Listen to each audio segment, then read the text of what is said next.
ನಮಸ್ಕಾರ ಗೆಳೆಯರಿ, stock market Kannada ಚಾನಲ್ಗೆ ಸ್ವಾಗತ ಸುಸ್ವಾಗತ.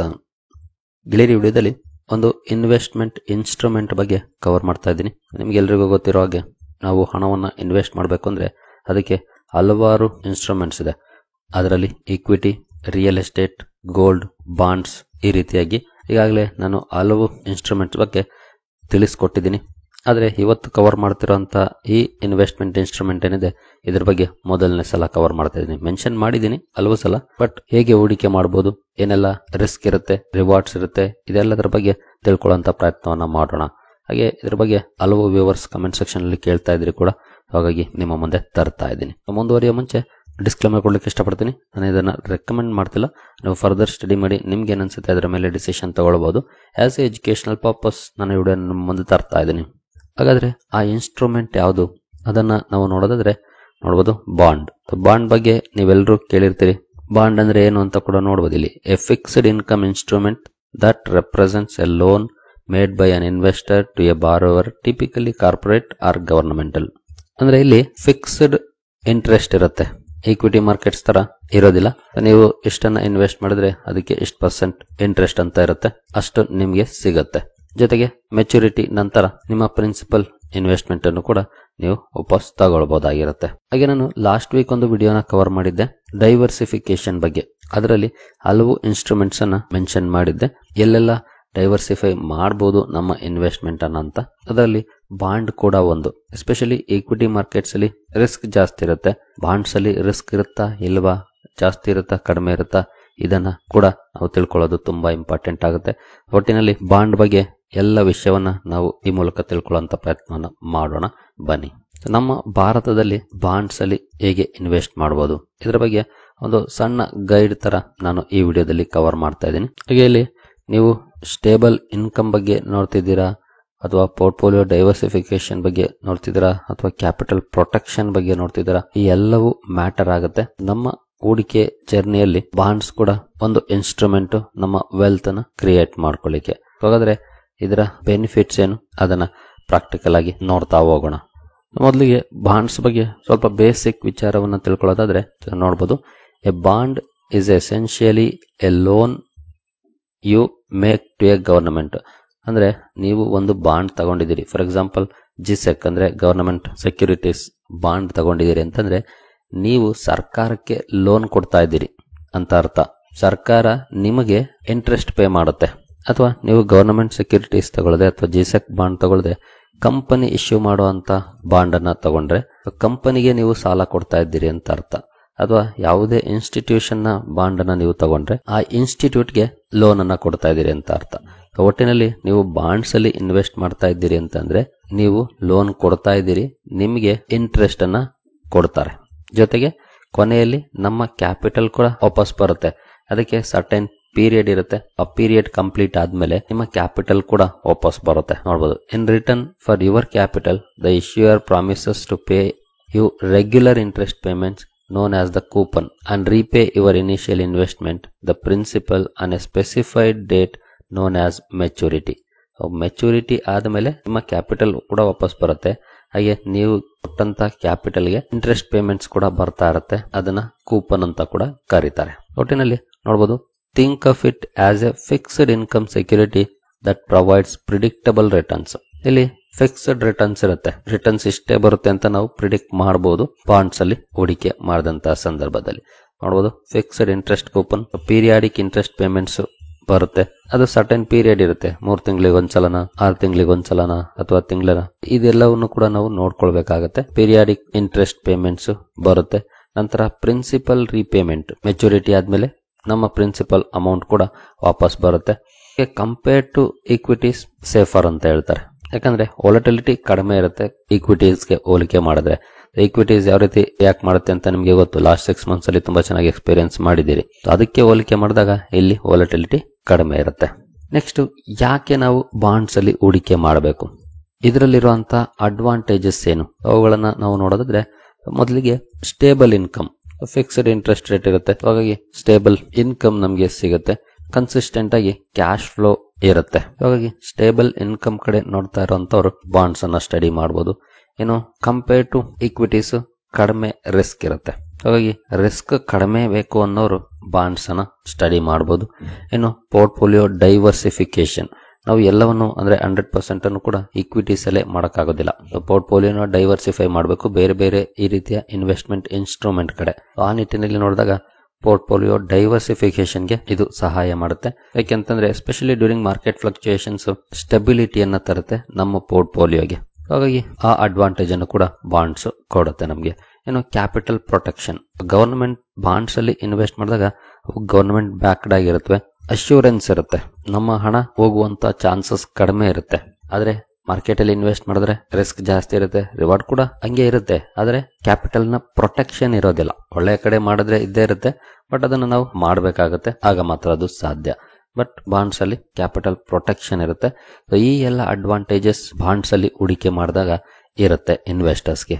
ಹಾಗಾದ್ರೆ ಯಾವೆಲ್ಲ ತರದ ಬಾಂಡ್ಸ್ ನಮಗೆ ಅವೈಲಬಲ್ ಇದೆ, ನಾವು ಸ್ಟಡಿ ಮಾಡೋದಾದ್ರೆ ಯಾವೆಲ್ಲ ಬಾಂಡ್ಸ್ ಇಂಡಿಯಾದಲ್ಲಿ ಅವೈಲಬಲ್ ಇದೆ, ಯಾವ ರೀತಿಯ ಬಾಂಡ್ಸ್ ಇದೆ, ಅವುಗಳನ್ನ ಹೇಗೆ ಸ್ಟಡಿ ಮಾಡಬಹುದು ಅನ್ನೋದನ್ನ ನೋಡೋದಾದ್ರೆ, ಮೊದಲಿಗೆ ಗವರ್ನಮೆಂಟ್ ಸೆಕ್ಯೂರಿಟೀಸ್ ಅಂದ್ರೆ ಜಿಸೆಕ್ಸ್ ಸಾವರಿನ್ ಬಾಂಡ್ಸ್, ಇದನ್ನ ಸರ್ಕಾರದ ಪರವಾಗಿ RBI ಇಶ್ಯೂ ಮಾಡುತ್ತೆ. ಇದನ್ನ ಸೇಫೆಸ್ಟ್ ಇನ್ವೆಸ್ಟ್ಮೆಂಟ್ ಇನ್ಸ್ಟ್ರೂಮೆಂಟ್ ಅಂತ ಕರೀತಾರೆ, ಯಾಕೆಂದ್ರೆ ಸರ್ಕಾರ ಬ್ಯಾಕ್ ಮಾಡೋದ್ರಿಂದ ಇಲ್ಲಿ ಸೇಫ್ಟಿ ಇರುತ್ತೆ. ಅದರ ನಂತರ ಸ್ಟೇಟ್ ಡೆವಲಪ್ಮೆಂಟ್ ಲೋನ್ಸ್ SDLs ಅಂದ್ರೆ ಸ್ಟೇಟ್ ಗವರ್ನಮೆಂಟ್ಸ್ ಕೂಡ ಫಂಡ್ ರೈಸ್ ಅನ್ನ ಮಾಡ್ತವೆ ಥ್ರೂ ಬಾಂಡ್ಸ್ ಇಶ್ಯೂ ಮಾಡೋ ಮೂಲಕ. ಸರ್ಕಾರಕ್ಕೆ ಫಂಡ್ಸ್ ನ ಅವಶ್ಯಕತೆ ಇದೆ ಅಂದಾಗ ಅಂದ್ರೆ ರಾಜ್ಯ ಸರ್ಕಾರಗಳಿಗೆ ಅವರುಗಳು ಕೂಡ ಬಾಂಡ್ಸ್ ಇಶ್ಯೂ ಮಾಡೋ ಮೂಲಕ ಫಂಡ್ ರೈಸ್ ಮಾಡ್ತವೆ. ಬಟ್ ಇಲ್ಲಿ ಸ್ವಲ್ಪ ರಿಸ್ಕ್ ಜಾಸ್ತಿ ಆಗುತ್ತೆ ಅಂತ ಹೇಳ್ತಾರೆ ಜಿಸೆಕ್ಸ್ಗೆ ಹೋಲಿಸಿದ್ರೆ. ಇದು ಕೂಡ ಸರ್ಕಾರನೇ ಕೊಡುವಂತದ್ದು, ಬಟ್ ಸ್ಟಿಲ್ ಸ್ವಲ್ಪ ರಿಸ್ಕ್ ಇರುತ್ತೆ. ಜೊತೆಗೆ ರಿವಾರ್ಡ್ ಕೂಡ ಸ್ವಲ್ಪ ಜಾಸ್ತಿ ಇರುತ್ತೆ ಅಂತ ಹೇಳ್ತಾರೆ, ಯಾಕಂತಂದ್ರೆ ಇಂಟ್ರೆಸ್ಟ್ ರೇಟ್ಸ್ ಸ್ವಲ್ಪ ಜಾಸ್ತಿ ಇರುತ್ತೆ ಕಂಪೇರ್ ಟು ಜಿಸೆಕ್ಸ್ಗೆ ಅಂತ. ಹಾಗಾಗಿನೇ ಇಂಟ್ರೆಸ್ಟ್ ರೇಟ್ ಜಾಸ್ತಿ ಇದ್ದಂತ ಸಂದರ್ಭದಲ್ಲಿ ಸ್ವಲ್ಪ ರಿಸ್ಕ್ ಜಾಸ್ತಿ ಕೂಡ ಆಗುತ್ತೆ, ಅದು ನಾವು ತಿಳ್ಕೊಳ್ಬೇಕಾಗುತ್ತೆ. ಇನ್ನು ಕಾರ್ಪೊರೇಟ್ ಬಾಂಡ್ಸ್ ಅಂಡ್ ಡಿಬೆಂಚರ್ಸ್, ಇದು ಕಂಪನಿಗಳು ಇಶ್ಯೂ ಮಾಡುವಂತ ಬಾಂಡ್ಸ್ ಇವು ಹಾಗೂ ಡಿಬೆಂಚರ್ಸ್. ಇಲ್ಲೂ ಅಷ್ಟೇ ಫಿಕ್ಸ್ಡ್ ಇರುತ್ತೆ, ಜೊತೆಗೆ ಜಿಸೆಕ್ ಹೋಲಿಸಿದ್ರೆ ರಿಸ್ಕ್ ಕೂಡ ಸ್ವಲ್ಪ ಜಾಸ್ತಿ ಇರುತ್ತೆ, ಜೊತೆಗೆ ಇಂಟ್ರೆಸ್ಟ್ ರೇಟ್ ಕೂಡ ಜಾಸ್ತಿ ಇರುತ್ತೆ. ಈ ಬಾಂಡ್ಸ್ ಅಲ್ಲೂ ಕೂಡ ವೇರಿಯಸ್ ಬಾಂಡ್ಸ್ ಇರುತ್ತೆ, ಸೆಕ್ಯೂರ್ ಬಾಂಡ್ಸ್, ಅನ್ಸೆಕ್ಯೂರ್ ಅಥವಾ ವೇರಿಯಸ್ ಟೈಪ್ ಆಫ್ ಬಾಂಡ್ಸ್ ಇರುತ್ತೆ. ಅದನ್ನ ನಾವು ನೋಡ್ಬೇಕಾಗತ್ತೆ, ಇದು ಯಾವ ರೀತಿಯದ್ದು ಅಂತ. ಅದನ್ನ ನೋಡಿನೇ ನಾವು ಡಿಸಿಷನ್ ತಗೊಳ್ಬೇಕು. ಏನು ಟ್ಯಾಕ್ಸ್ ಫ್ರೀ ಬಾಂಡ್ಸ್ ಅಂತ ಕೂಡ ಬರುತ್ತವೆ. ಇದನ್ನ ಹಲವು PSUs ಆಫರ್ ಮಾಡ್ತವೆ, ಪಬ್ಲಿಕ್ ಸೆಕ್ಟರ್ ಅಂಡರ್ಟೇಕಿಂಗ್ಸ್ ನೋಡಬಹುದು, NHAI ಆಗ್ಬೋದು, PFC ಆಗ್ಬೋದು, REC ಆಗ್ಬೋದು. ಈ ರೀತಿಯ ಕಂಪನೀಸ್ ಈ ಬಾಂಡ್ಸ್ ಅನ್ನ ಇಶ್ಯೂ ಮಾಡ್ತವೆ. ಇಲ್ಲಿ ಇನ್ಕಮ್ ಟ್ಯಾಕ್ಸ್ ಎಕ್ಸೆಂಪ್ಷನ್ ಇರುತ್ತೆ, ಆ ರೀತಿಯ ಟ್ಯಾಕ್ಸ್ ಫ್ರೀ ಬಾಂಡ್ಸ್ ಅನ್ನು ಕೂಡ ನೀವು ಸ್ಟಡಿ ಮಾಡಬಹುದು. ನೆಕ್ಸ್ಟ್ ಮುನಿಸಿಪಲ್ ಬಾಂಡ್ಸ್ ಅಂದ್ರೆ ಮುನ್ಸಿಪಲ್ ಕಾರ್ಪೊರೇಷನ್ಸ್ ಇನ್ಫ್ರಾಸ್ಟ್ರಕ್ಚರ್ ಡೆವಲಪ್ಮೆಂಟ್ಸ್ಗೆ ಅಂತ ಇಶ್ಯೂ ಮಾಡುವಂತ ಬಾಂಡ್ಸ್, ಇವುಗಳನ್ನು ಕೂಡ ಬೇಕಿದ್ರೆ ಸ್ಟಡಿ ಮಾಡಬಹುದು. ಇವುಗಳನ್ನ ಯೂಶುವಲಿ ಮುನ್ಸಿಪಲ್ ಕಾರ್ಪೊರೇಷನ್ಸ್ ಇಶ್ಯೂ ಮಾಡುತ್ತವೆ. ಓಕೆ, ಬಾಂಡ್ ಬಗ್ಗೆ ತಿಳ್ಕೊಂಡ್ವಿ, ಅದರಲ್ಲಿರುವಂತಹ ಅಡ್ವಾಂಟೇಜ್ ಬಗ್ಗೆ ತಿಳ್ಕೊಂಡ್ವಿ. ಈಗ ಎಲ್ಲಿ ಹೂಡಿಕೆ ಮಾಡಬಹುದು, ಎಲ್ಲೆಲ್ಲ ಈ ಬಾಂಡ್ಸ್ ಸಿಗುತ್ತೆ ನಮ್ಗೆ ತಗೊಳ್ಳಿಕ್ಕೆ, ಇದನ್ನ ತಿಳ್ಕೊಳ್ಳೋದು ಕೂಡ ಇಂಪಾರ್ಟೆಂಟ್ ಅಲ್ವಾ. ನಮಗೆ ವೇರಿಯಸ್ ಪ್ಲಾಟ್ಫಾರ್ಮ್ಗಳಲ್ಲಿ ಈ ಬಾಂಡ್ಸ್ ಅನ್ನ ನಾವು ತಗೊಳ್ಬಹುದಾಗಿರುತ್ತೆ. ಮೊದಲನೇದಾಗಿ direct access, RBI retail direct scheme. Government securities ಏನಿರುತ್ತೆ ಅದನ್ನ ಡೈರೆಕ್ಟ್ ಆಗಿ ಕೂಡ ತಗೊಳ್ಬಹುದು ಥ್ರೂ ನಮ್ಮ ಬ್ಯಾಂಕ್ಸ್. ಏನು ಪ್ರೈಮರಿ ಇಶ್ಯೂಸ್, ಹೊಸದಾಗಿ ಬಾಂಡ್ಸ್ ಅನ್ನ ಲಾಂಚ್ ಮಾಡಿದಂತ ಸಂದರ್ಭದಲ್ಲಿ ಡೈರೆಕ್ಟ್ ಆಗಿ ನಾವು ಅದನ್ನ ಸಬ್ಸ್ಕ್ರೈಬ್ ಮಾಡ್ಕೊಳ್ಬಹುದು ಇನಿಷಿಯಲ್ ಆಫರಿಂಗ್ ಪೀರಿಯಡ್ ಅಲ್ಲಿ. ಇದು direct access. Indirect access and managed options ಅನ್ನು ನೋಡಿದ್ರೆ ಸ್ಟಾಕ್ ಎಕ್ಸ್ಚೇಂಜಸ್ ಅಲ್ಲಿ ನಾವು ಇದನ್ನ ತಗೊಳ್ಬಹುದು. NSE BSE ಎಕ್ಸ್ಚೇಂಜ್ ಅಲ್ಲಿ ನಾವು ಹೇಗೆ ಷೇರುಗಳನ್ನ ತಗೊಳ್ತೀವೋ ಅದೇ ರೀತಿ ಬಾಂಡ್ಸ್ ಅನ್ನು ಕೂಡ ತಗೊಳ್ಬಹುದು. ಇಲ್ಲಿ ಸರ್ಕಾರ ಇಶ್ಯೂ ಮಾಡೋ ತನಕ ಕಾಯುವಂತ ಅವಶ್ಯಕತೆ ಇಲ್ಲ. ಯಾರೋ ಒಬ್ರು ತಗೊಂಡಿರ್ತಾರೆ, ಅವ್ರು ನನಗೆ ಬೇಡ ಅಂತಂದ್ರೆ ಮಾರಾಟ ಮಾಡ್ತಿರ್ತಾರೆ, ಸಾಕು ಅನ್ಸಿದ್ರೆ ಅಂತವ್ರ ಕಡೆಯಿಂದ ನಾವು ತಗೊಳ್ಬಹುದಾಗಿರುತ್ತೆ. ಕಾರ್ಪೊರೇಟ್ ಬಾಂಡ್ಸ್ ಹಾಗೂ NCDs ಲಿಸ್ಟ್ ಆಗಿರ್ತವೆ, ಆದ್ರೆ ಲಿಸ್ಟ್ ಆಗಿರುವಂತವ್ ಮಾತ್ರ ತಗೊಳ್ಬಹುದು. ನಾವಿಲ್ಲಿ ಲಿಸ್ಟ್ ಆಗಿಲ್ದೇ ಇರೋನ ತಗೊಳಕ್ ಆಗೋದಿಲ್ಲ, ನಿಮ್ಗೆ ಗೊತ್ತಿದೆ ಅದು. ಇನ್ನು mutual funds and debt funds ಅಂತ ಇರುತ್ತೆ, ಅವರುಗಳು ಈ ಬಾಂಡ್ ಗಳಲ್ಲಿ ಇನ್ವೆಸ್ಟ್ ಮಾಡ್ತಾರೆ. ಇದು ಇಂಡೈರೆಕ್ಟ್ ಆಗಿ ನಾವು ಹೂಡಿಕೆ ಮಾಡುವಂತ ಇನ್ಸ್ಟ್ರೂಮೆಂಟ್. ಮ್ಯೂಚುವಲ್ ಫಂಡ್ಸ್ ಅದರಲ್ಲಿ ಒಂದಷ್ಟು ಅಲೋಕೇಶನ್ ಅನ್ನ ಬಾಂಡ್ಸ್ ಮೇಲೆ ಮಾಡಿರ್ತಾರೆ, ಹೆಚ್ಚು ಬಾಂಡ್ಸ್ ಮೇಲೆ ಅಲೋಕೇಟ್ ಮಾಡಿರುವಂತ ಮ್ಯೂಚುವಲ್ ಫಂಡ್ಸ್ ಗಳು ಕೂಡ ಸಿಗ್ತವೆ, ಕಡಿಮೆ ಮಾಡಿರುವಂತವು ಸಿಗ್ತವೆ. ನಮ್ಮ ರಿಸ್ಕ್ ತಕ್ಕಂತೆ ನಾವು ಮ್ಯೂಚುವಲ್ ಫಂಡ್ಸ್ ಮೂಲಕ ಕೂಡ ತಗೊಳ್ಬಹುದು. ಅಂದ್ರೆ ಮ್ಯೂಚುವಲ್ ಫಂಡ್ ಅಲ್ಲಿ ಹಾಕೋದು, ಬಾಂಡ್ ಮೇಲೆ ಇನ್ವೆಸ್ಟ್ ಮಾಡುವಂತ ಮ್ಯೂಚುವಲ್ ಫಂಡ್ ಅಲ್ಲಿ ಹೂಡಿಕೆ ಮಾಡುವಂತದ್ದು. ಇನ್ನು ಬ್ಯಾಂಕ್ಸ್ ಅಂಡ್ NBFCs ಕೂಡ ಬಾಂಡ್ಸ್ ಅನ್ನ ಆಫರ್ ಮಾಡ್ತವೆ, ಅವರುಗಳ ಮೂಲಕ ಕೂಡ ನಾವು ತಗೊಳ್ಬಹುದಾಗಿರುತ್ತೆ ಈ ಬಾಂಡ್ಸ್ ಅನ್ನ. ಈ ದಾರಿಗಳ ಮೂಲಕ ನಾವು ಇವುಗಳಲ್ಲಿ ಹೂಡಿಕೆ ಮಾಡಬಹುದಾಗಿರುತ್ತೆ. ಇನ್ನು next, how to invest in bonds. ನಾವೀಗಾಗಲೇ ನೋಡಿದ್ವಿ ಯಾವ ಮೂಲಕ ಮಾಡಬಹುದು ಅಂತ. ಡಿಮ್ಯಾಟ್ ಅಕೌಂಟ್ ಈಗಾಗಲೇ ಆಲ್ಮೋಸ್ಟ್ ಎಲ್ಲರ ಹತ್ರ ಇದೆ, ಡಿಮ್ಯಾಟ್ ಅಕೌಂಟ್ ಮೂಲಕ ತಗೊಳ್ಬಹುದಾಗಿರುತ್ತೆ. ಬಟ್ ಅವುಗಳನ್ನ ತಿಳ್ಕೊಂಡು ಅದರಲ್ಲಿರುವಂತ ರಿಸ್ಕ್ ರಿವಾರ್ಡ್ ಅನ್ನ ತಿಳ್ಕೊಂಡೆ ನಾವು ಮಾಡಬೇಕಾಗುತ್ತೆ. ಇನ್ನು ರಿವಾರ್ಡ್ಸ್ ಆಫ್ ಬಾಂಡ್ ಇನ್ವೆಸ್ಟಿಂಗ್, ಏನೆಲ್ಲ ಲಾಭಗಳಿದೆ. ಮೊದಲಿಗೆ ಫಿಕ್ಸ್ಡ್ ಇನ್ಕಮ್ ಸ್ಟ್ರೀಮ್ ಈಗಾಗಲೇ ನೋಡಿದ್ವಿ ಅಡ್ವಾಂಟೇಜಸ್ ಅಲ್ಲಿ, ಬಟ್ ಇನ್ನೊಂದಷ್ಟು ರಿವಾರ್ಡ್ಸ್ ಇದೆ. ಎನ್ಹಾನ್ಸ್ಡ್ ಸೇಫ್ಟಿ ಅಂದ್ರೆ ಸರ್ಕಾರದ ಬಾಂಡ್ಸ್ ಅಲ್ಲಿ ಇನ್ವೆಸ್ಟ್ ಮಾಡಿದಾಗ ಒಂದಷ್ಟು ಸೇಫ್ಟಿ ಕೂಡ ಇರುತ್ತೆ, ಟ್ಯಾಕ್ಸ್ ಬೆನಿಫಿಟ್ಸ್ ಕೂಡ ಸಿಗುತ್ತೆ. ಹಾಗೆ ಮಾರ್ಕೆಟ್ ಲಿಕ್ವಿಡಿಟಿ ವಿಚಾರಕ್ಕೆ ಬಂದ್ರೆ ಎಕ್ಸ್ಚೇಂಜ್ ಅಲ್ಲಿ ಲಿಸ್ಟ್ ಆಗಿರುವಂತಹ ಬಾಂಡ್ಸ್ ವಿಚಾರದಲ್ಲಿ ಖಂಡಿತ ಲಿಕ್ವಿಡಿಟಿ ಇರುತ್ತೆ. ಬಟ್ ಇಷ್ಟ ಆಗಿಲ್ದಿರೋ ಕಡೆ ಸ್ವಲ್ಪ ಕಷ್ಟ ಮಧ್ಯದಲ್ಲಿ ಎಕ್ಸಿಟ್ ಆಗಬೇಕು ಅಂತಂದ್ರೆ. ಇನ್ನು ಪೋರ್ಟ್ಫೋಲಿಯೋ ಡೈವರ್ಸಿಫಿಕೇಶನ್ ಆಗುತ್ತೆ. ಹಾಗೆ ರಿಸ್ಕ್ ಕಡೆ ಬಂದ್ರೆ ಬಾಂಡ್ಸ್ ಅಲ್ಲಿ ಇನ್ವೆಸ್ಟ್ ಮಾಡೋದ್ರಿಂದ ಯಾವೆಲ್ಲ ರಿಸ್ಕ್ ಅನ್ನ ನಾವು ಫೇಸ್ ಮಾಡಬೇಕಾಗತ್ತೆ. ತುಂಬಾನೇ ಇಂಪಾರ್ಟೆಂಟ್ ಅಂತಂದ್ರೆ ಇಂಟ್ರೆಸ್ಟ್ ರೇಟ್ ರಿಸ್ಕ್. ಅಂದ್ರೆ ಇನ್ ಕೇಸ್ ಏನಾದ್ರೂ ಇಂಟ್ರೆಸ್ಟ್ ರೇಟ್ ಜಾಸ್ತಿ ಆಗ್ತಾ ಇದೆ ಅಂತಂದ್ರೆ ಬಾಂಡ್ ನ ಮಾರ್ಕೆಟ್ ವ್ಯಾಲ್ಯೂ ಕುಸಿಯುವಂತ ಚಾನ್ಸಸ್ ಇರುತ್ತೆ. ನೋಡಬಹುದು, if interest rates rise after you purchase a bond its market value may fall. ಆ ರಿಸ್ಕ್ ಅನ್ನ ನಾವು ತಿಳ್ಕೊಳ್ಬೇಕಾಗತ್ತೆ. ಆ ರಿಸ್ಕ್ ಅನ್ನ ತಿಳ್ಕೊಂಡೇ ನಾವು ಮುಂದುವರಿಬೇಕಾಗತ್ತೆ. ಇಂಟ್ರೆಸ್ಟ್ ರೇಟ್ ಕಡಿಮೆ ಇದ್ರೆ ಬಾಂಡ್ಸ್ಗೆ ಒಳ್ಳೇದು. ಇಂಟ್ರೆಸ್ಟ್ ರೇಟ್ ಜಾಸ್ತಿ ಆಗ್ತಾ ಇದೆ ಅಂತಂದ್ರೆ ಅದು ರಿಸ್ಕ್ ಅನ್ನ ಜಾಸ್ತಿ ಮಾಡುತ್ತೆ. ನಂತರ ಕ್ರೆಡಿಟ್ ರಿಸ್ಕ್ ಅಂದ್ರೆ ಯಾವ ಕಂಪನಿ ಬಾಂಡ್ಸ್ ಅನ್ನ ಇಶ್ಯೂ ಮಾಡ್ತಾ ಇದೆಯೋ ಅವರಿಗೆ ಸಂಬಂಧಪಟ್ಟದ್ದು. ಅದರಲ್ಲೂ ಎಸ್ಪೆಷಲಿ ಸರ್ಕಾರ ಅನ್ನೋದಕ್ಕಿಂತ ಕಾರ್ಪೊರೇಟ್ ಎಂಟಿಟೀಸ್ ಏನು ಇಶ್ಯೂ ಮಾಡ್ತಾರೆ ಅವರ ಕ್ರೆಡಿಟ್ ರಿಸ್ಕ್ ಮೇಲೆ ಬಾಂಡ್ ಡಿಪೆಂಡ್ ಆಗುತ್ತೆ. ಯಾಕೆಂದ್ರೆ ಅವರು ಡಿಫಾಲ್ಟ್ ಮಾಡುವಂತ ಚಾನ್ಸಸ್ ಕೂಡ ಇರುತ್ತೆ. ಕಾರ್ಪೊರೇಟ್ ಎಂಟಿಟೀಸ್ ನೋಡಬಹುದು, may default on their interest payments or fail to return the principal at maturity. Corporate bonds ಅಲ್ಲಿ ಇನ್ವೆಸ್ಟ್ ಮಾಡಿದಾಗ ಇರುವಂತ ರಿಸ್ಕ್ ಏನಂತಂದ್ರೆ ಅವರು ಡಿಫಾಲ್ಟ್ ಮಾಡಬಹುದು. ಅದಕ್ಕೆ ಏನ್ ಮಾಡಬೇಕು, ವೆಲ್ ನೋನ್ ಕಾರ್ಪೊರೇಷನ್ಸ್ ಕಡೆ ಗಮನವನ್ನ ಕೊಡಬೇಕು. ವೆಲ್ ನೋನ್ ಕಾರ್ಪೊರೇಷನ್ಸ್ ಅಂದ್ರೆ ದೇಶದಲ್ಲಿ ಹೆಸರುವಾಸಿಯಾಗಿರುವಂತಹ ಕಾರ್ಪೊರೇಷನ್ಸ್, ದೊಡ್ಡ ದೊಡ್ಡ ಗ್ರೂಪ್ ಗಳೇನಿದಾವೆ ಅಂತವರು ಡಿಫಾಲ್ಟ್ ಮಾಡುವಂತ ಚಾನ್ಸಸ್ ಕಡಿಮೆ ಇರುತ್ತೆ. ಹಾಗಾಗಿ ನಾವು ಅದನ್ನು ಕೂಡ ನೋಡ್ಬೇಕಾಗುತ್ತೆ ಕಂಪನಿಯ ಕ್ರೆಡಿಟ್ ರಿಸ್ಕ್ ಅನ್ನ. ಇನ್ನು ಲಿಕ್ವಿಡಿಟಿ ರಿಸ್ಕ್, ಸಮ್ ಬಾಂಡ್ಸ್ ವಿಚಾರದಲ್ಲಿ ಖಂಡಿತ ಲಿಕ್ವಿಡಿಟಿ ಕಡಿಮೆ ಇರುತ್ತೆ. ಮಾರ್ಕೆಟ್ ಅಲ್ಲಿ ಲಿಸ್ಟ್ ಆಗಿರೋ ಕಡೆ ನಾವು ಈಸಿಯಾಗಿ ಎಂಟ್ರಿ ಎಕ್ಸಿಟ್ ಮಾಡಬಹುದು. ಆದ್ರೆ ಸೆಕೆಂಡರಿ ಮಾರ್ಕೆಟ್ ಅಲ್ಲಿ ಒಂದಷ್ಟು ಲಿಕ್ವಿಡಿಟಿ ಕೊರತೆ ಇರುತ್ತೆ. ಇನ್ನು ಇನ್ಫ್ಲೇಷನ್ ರಿಸ್ಕ್ ಕೂಡ ಇರುತ್ತೆ. ಇನ್ಫ್ಲೇಷನ್ ಜಾಸ್ತಿ ಆದ್ರೆ ಇಲ್ಲಿ ಏನು ನಮಗೆ ರಿಟರ್ನ್ಸ್ ಬರುತ್ತೆ ಅದು ಇನ್ಫ್ಲೇಷನ್ ಗೆ ಮ್ಯಾಚ್ ಆಗಲ್ಲ. ಯಾಕಂದ್ರೆ ಇಲ್ಲಿ ನಮಗೆ ಇಂಟ್ರೆಸ್ಟ್ ರೇಟ್ ಕಡಿಮೆ ಬರುತ್ತೆ. ಫಾರ್ ಎಕ್ಸಾಂಪಲ್ ನಮಗೆ 7% ಇಂಟ್ರೆಸ್ಟ್ ರೇಟ್ ಇದೆ ಅಂತಂದ್ರೆ ಇನ್ಫ್ಲೇಷನ್ 7% ಹೋಯ್ತು ಅಂತಂದ್ರೆ ನಮ್ಮ ಇನ್ವೆಸ್ಟ್ಮೆಂಟ್ 0. ಹಂಗ್ ನೋಡಿದ್ರೆ ಲೆಸ್ ಆಗಿ ಹೋಗ್ಬಿಡುತ್ತೆ ಇನ್ಫ್ಲೇಷನ್ ಅಡ್ಜಸ್ಟೆಡ್ ರಿಟರ್ನ್ಸ್ ಅನ್ನ ನೋಡಿದ್ರೆ. ಹಾಗಾಗಿ ಇನ್ಫ್ಲೇಷನ್ ಜಾಸ್ತಿ ಆಗೋದು ಕೂಡ ರಿಸ್ಕ್ ಅನ್ನ ತರುತ್ತೆ ಇಲ್ಲಿ. ಇನ್ನು ರೀಇನ್ವೆಸ್ಟ್ಮೆಂಟ್ ರಿಸ್ಕ್, ರೀಇನ್ವೆಸ್ಟ್ಮೆಂಟ್ ಮಾಡೋಕ್ ಹೋದಾಗ ಕೆಲವು ಸಲ ಲೋಯರ್ ಇಂಟ್ರೆಸ್ಟ್ ರೇಟ್ಸ್ ಅಲ್ಲಿ ಮಾಡಬೇಕಾಗುತ್ತೆ. ಅಂತಹ ರಿಸ್ಕ್ ಫ್ಯಾಕ್ಟರ್ ಕೂಡ ಇಲ್ಲಿ ಜಾಯಿನ್ ಆಗಿರುತ್ತೆ. ಒಟ್ಟಿನಲ್ಲಿ ಇಂಟ್ರೆಸ್ಟ್ ರೇಟ್ ರಿಸ್ಕ್ ಇರುತ್ತೆ, credit risk, liquidity risk, inflation risk, reinvestment risk. ಈ ಎಲ್ಲ ರಿಸ್ಕ್ ಬಾಂಡ್ಸ್ ಅಲ್ಲಿ ಇನ್ವೆಸ್ಟ್ ಮಾಡುವಾಗ ಇರುತ್ತೆ, ನೋಡ್ಕೊಳ್ಬೇಕಾಗತ್ತೆ ಇವುಗಳನ್ನ. ಏನು ನೆಕ್ಸ್ಟ್ ರಿಟರ್ನ್ಸ್ ಹಾಗೂ ಥಂಬ್ ರೂಲ್ಸ್ ಕಡೆ ನಾವು ಬಂದ್ರೆ, ರಿಟರ್ನ್ಸ್ ವಿಚಾರಕ್ಕೆ ಬಂದ್ರೆ ನೋಡಬಹುದು 10 year ಗವರ್ನಮೆಂಟ್ ಸೆಕ್ಯೂರಿಟೀಸ್ ಏನಿರುತ್ತೆ ಇಲ್ಲಿ ಕಡಿಮೆ ಇಂಟ್ರೆಸ್ಟ್ ರೇಟ್ ಇರುತ್ತೆ. ಹಾಗೆ ಎ ರೇಟೆಡ್ ಕಾರ್ಪೊರೇಷನ್ಸ್ ಕಡೆ ಬಂದ್ರೆ ಇಲ್ಲೂ ಕೂಡ ಕಡಿಮೆ ಇರುತ್ತೆ, ಬಟ್ ಕಂಪೇರ್ ಟು ಜಿಸೆಕ್ ಸ್ವಲ್ಪ ಜಾಸ್ತಿ ಇರುತ್ತೆ.